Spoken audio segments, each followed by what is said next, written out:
Hey, Mike Raine here with Canadian Musician. Right now, as you can maybe tell, in Yonge Dundas Square, downtown Toronto, North by Northeast is going on. On stage in about an hour or so, these guys, much hype, hip-hop duo out of Northern B.C, Snotty Nose Rez Kids. Dudes, how you guys doing? I'm good, just enjoying the Toronto vibes after the big Raptors win the other night. It's been a good time so far. Nice. How about you? How you been? It's been good, man. Like, same thing. It's just championship vibes in the city, right? So, whole city's on another level, and I'm pumped for tonight. We should probably get you guys to introduce yourselves. Members of the Haisla Nation, of course, but do you guys want to just quickly give your names? Yeah, my stage name is Young Trybez. My real name is Quinton Nyce, and I'm just one half of the Snotty Nose Rez Kids. And yeah, just putting on for our nation. That's Haisla Nation out in Kitimat, BC. Yeah, my name is Darren Metz. Stage name is Young D. And yeah, man, second half of Snotty Nose Rez Kids. How's everyone doing today? So, new album, Trapline. Of course, I'm guessing most people have heard about you by this point. When the yeah, hopefully, when the last album, Average Savage, came out, crazy critical acclaim, shortlisted for Polaris Music Prize. I hope you guys can hear me. I hope folks in the video can hear me. There's a lot of stuff going on behind us.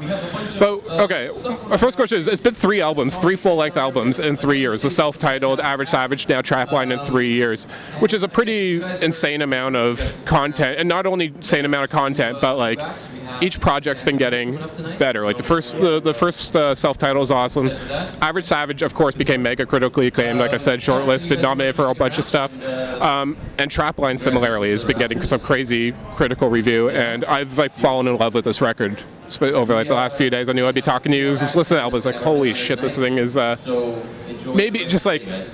It hits you over the head lyrically, and it's also just bangers, like, as far as, you know what I mean, just this purely enjoyable record. Yeah. So, like, and I believe you guys only formed in 2016, at least officially. Yeah. So, yeah, like, right off the bat, how are you guys producing, just being so prolific, but also keeping the quality so high? Like, what's the secret to this, man? Like you said, you know, like you just try and get better with every single record that you put out. Snotty Nose Rez Kids was kind of our come out to the world and letting the world know that we're here as people and we're here as artists. And we have important messages that need to be heard. So Snotty Nose Rez Kids, the first LP that we came out with was just that. And we wanted to like really one up that one with Trapline, with the Average Savage. And our goal for that was just to like talk back to what like these racial stereotypes that were put on us since we were like kids, and really paint our own picture and make the world see us out of our own lens. And that was just like kind of the Average Savage was like kind of like the groundwork for being able to do that. And Trapline was really painting that picture of who we are as Indigenous people and who we are as artists. And like I said, with each album, you just want to get better and better. And with Trapline, we wanted to make something that people could come out to and be in a positive space at like live shows like this, and be able to like really turn up with us in a healthy environment. Yeah. So that's kind of like what our goal was for Trapline. And also with all the albums, I feel like during like each period of time in our life, like we had to make those records. So like Snotty Nose Rez Kids, we had to make that before we can make the Average Savage, and we had to make the Average Savage before we made Trapline. So like each of them was like not just a stepping stone, but like a healing process for us. And with each record, you hear the growth, you know, and not just us as artists, but as individuals too, you know. And yeah, man, as we continue on this journey, we continue to learn about ourselves and just keep evolving, you know, evolve or evaporate, right? So, yeah, man, with Trapline, it's just like, I want to say, like, it was us, like, showing, like, we're not done yet. We have a lot more in store. And if people thought the Average Savage was our peak, like, we're looking to prove them wrong, you know? And yeah, kind of like just with that said, like Trapline's only been out for a month and we're already like working on our next album. Yeah. So it's just like you said, how Darren likes to say, evolve or evaporate. It's just, we've been putting on for our people for the last like few years here. and we're gonna continue to do so. And we're doing it in our way. You know, we're not letting outside influences like industry or anything like that shape us into who they want us to be. We're just gonna be ourselves and continue to portray our messages the way that they're meant to be portrayed. Before the last album, before the first album came out, essentially just how far back do you guys go as friends, but also when did you start making music? When did you guys, even maybe before you had a name or whatever, but when did you guys come together and realize you had something together? Like, me and Darren are cousins, so like we we go way back. Like we our like the houses that we grew up in were literally like probably like 10 houses down the road from each other. So he was kind of like raised in my house and vice versa. I was raised in his house. So it was kind of just like the doors were never locked, you know? So like we go way back. Yeah. Okay. Yeah. I knew you guys were from the same community. Yeah, It was that tight. Yeah. And we like really started making music when he was in what year was that? I don't know. It was like we were in elementary school though. It was like a long time ago, and that's kind of like when we started rapping. Yeah. Started writing poetry, stuff like that. But we never really started making music until like high school, About like beginning of this decade, like 2011, around there, we actually started recording. But like we actually had like a group back in the day, like when we all started, like in elementary and shit, and like it was just like me and Trybez. We were the ones that kind of like stuck with it and kept writing, and you know, here we are today. And yeah, back then our group was called Mene Music, which in our language Mene means brother, and like we pride ourselves on the movement that we're leading right now. It's called the Mene movement, and that kind of just like derived from what we started when we were kids, and just like made it grow into something way bigger than we thought we would ever be, you know. So it's just like bigger than us now. Yeah. What is the movement then? What is the message of movement? What's the the vision? Yeah, so like the movement that we have is unity through arts, unity through just different movements that have been created through Canada to get Indigenous people through these like hard times or trying times that where like colonialism is trying to like hold us back from what our potential is and what we're supposed to be. So like what we do is we're trying to like give a voice to the youth that we never had growing up. So we're giving them a voice that we never had, just kind of like that. But it's through unity. Yeah. Well, no, like Indigenous youth have guys like you. They have, and across all genres right now, it's an incredible thing that's going on as far as Indigenous artists hitting the mainstream and the critically acclaimed mainstream in a big way across all genres. Because there's you guys in hip hop. There's Jeremy Dutcher doing, I don't even know how to classify what Jeremy does, but it's incredible. There's Tanya Act doing what she's doing. William Prince is crazy good songwriter in the roots community. You know what I mean? It seems like right now across all genres, Indigenous artists are just killing it critically, but also just there's an acceptance there, there's a popularity there that wasn't there before, which is amazing for Indigenous youth to see that. But what were you seeing as a kid? Like, who did you have people to look up to in that regard? Like, for us, there wasn't like social media or anything like that while we were growing up in the small town of Kitimat. So like really all we knew is what our parents listened to and what our peers listened to. So for us it was like a lot of like obviously Buffy St. Marie, but she's like on another level. Yeah. But as far as like rappers and stuff go, like we never knew about Indigenous rappers until we were in like later years of high school. Yeah. When like social media started like becoming like a bigger and bigger thing. We started finding out about like Jesus, Winnipeg's Most, and Hellenbeck, and all these like dope rappers that are out there, even Mob Bounce, who have really like helped us in the early stages of our careers. So like we really like looked up to our peers at the end of the day. But in our earlier stages, it was all like Ice Cube, Easy, Tupac, you know, like the mainstream rappers. Yeah. But a lot of West Coast. But as far as like indigenous artists go, like I would definitely say like Mob Bounce, those guys really helped us in our earlier stages with like a lot of guidance and just showing us around the industry and stuff like that. Like I said, like your lyrics hit everyone over the head. They're clearly directed at the Indigenous community. You know, non-Indigenous people are going to listen to it. It's like, holy shit, like this is stuff that needs to be said. But it's like, at what point did that become clear that was your identity or message? Because like a lot of artists of any genre start off essentially just mimicking their heroes, know what I mean, before they find their own voice. And if you're looking up to like Eazy-E, Tupac, Biggie, that kind of stuff, was there a point in which you're kind of just kind of mimicking that topic matter? And at what point were you like, we have our own message? You know what I mean?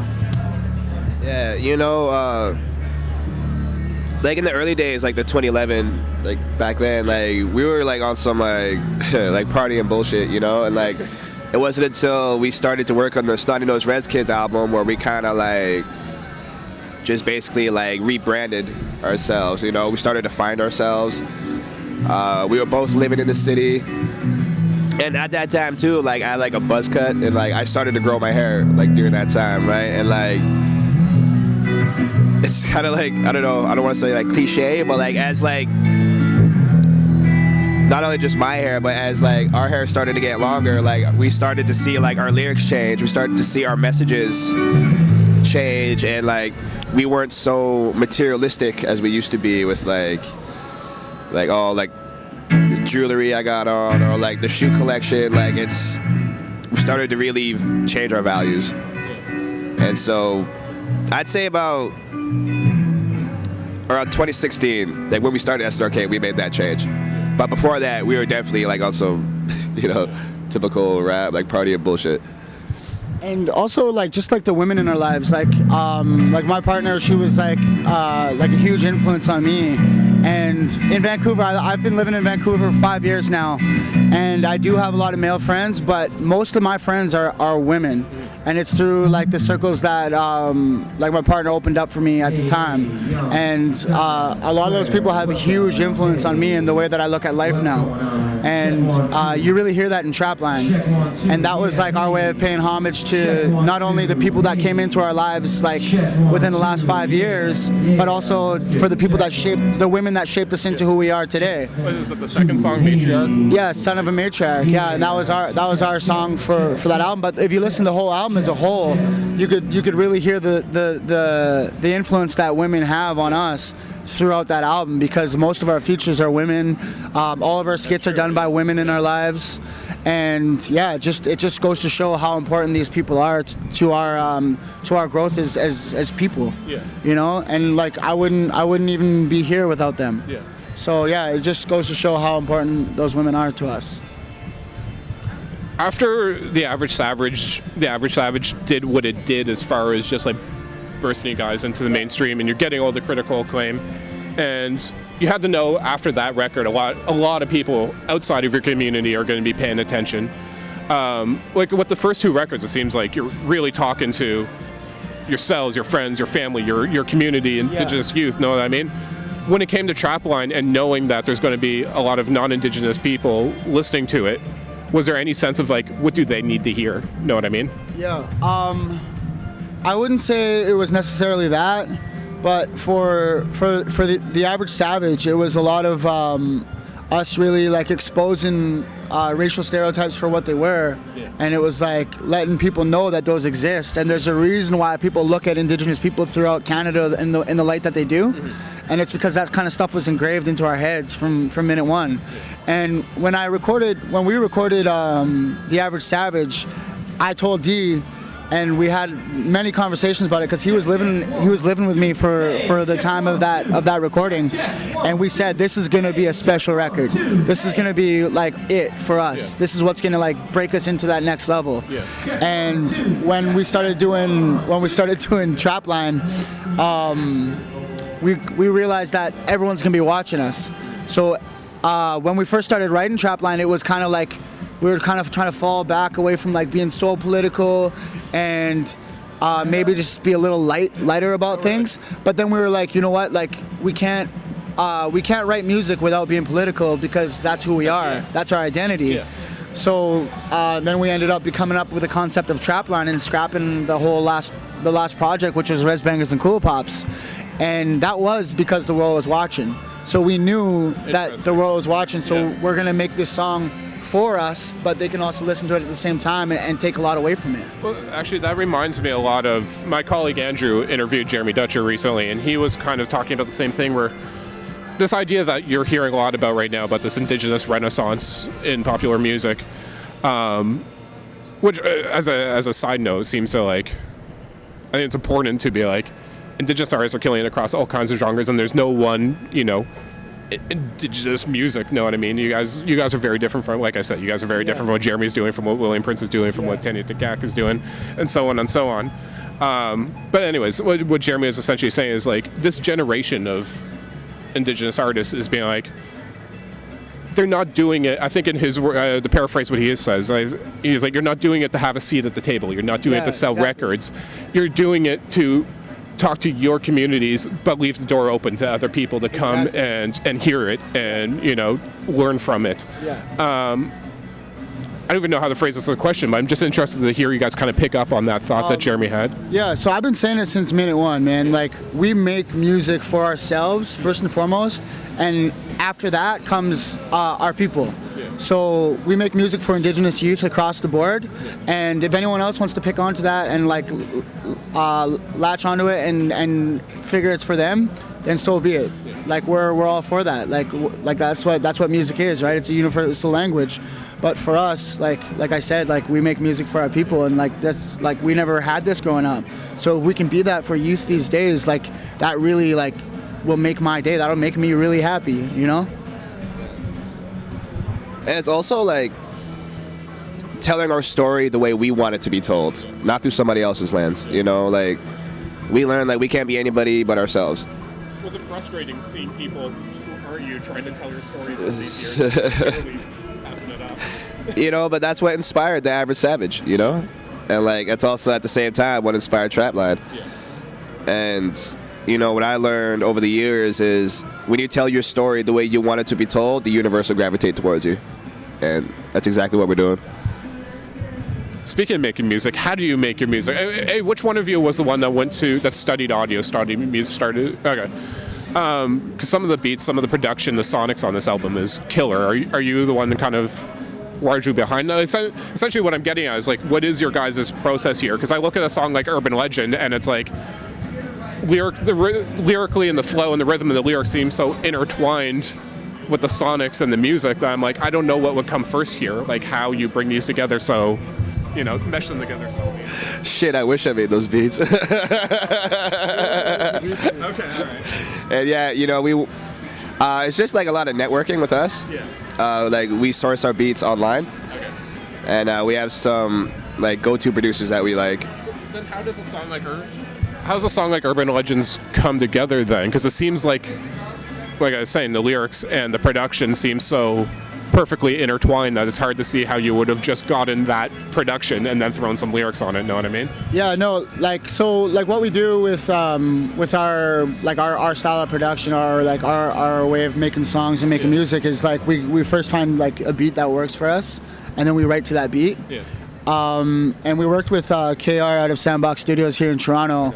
And we kind of like executive produced it like with him and kind of like chopped everything up and like rebranded it kind of like in our own little way. Cool. So like even though we've been like buying our beats like from different producers, most of them being from Atlanta, but yeah. So like we worked with Kato out of Atlanta. He produced probably 5 or 6 of our tracks off that album, including Urban Legends, and yeah, we just kind of like make them our own once we get them, like once they're in our hands with the stems and all that kind of stuff.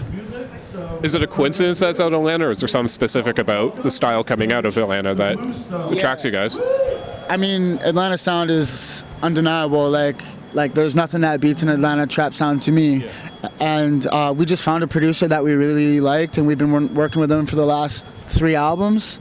So this time we actually got to work with him very directly, and he did some like very custom work for us. Yeah. So like this has been like a sound that we've been attracted to since minute one, and it's just something that like there's something about it, you know.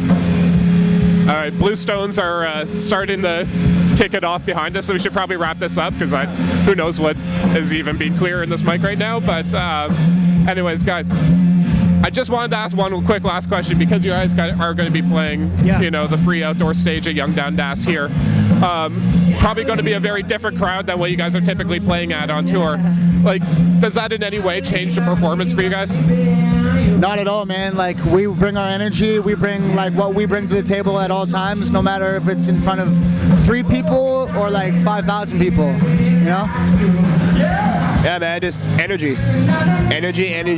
Like, everywhere we go, we just leave it all out on the stage, and it doesn't matter who's in the crowd. It could be as diverse as ever. We'll still do our thing. And at the end of it all, everybody's screaming and chanting, you know, so it's all love. Yeah. I kind of banged up my knee celebrating the Raptors win the other night, but I'm gonna still give it my all, you know? All right, Young D, Young Trybez, Snotty Nose Rez Kids. Check out the new album, Trapline. It really is killer, guys. Congrats on what you guys are doing, because it's awesome. Cheers. Thank you, man.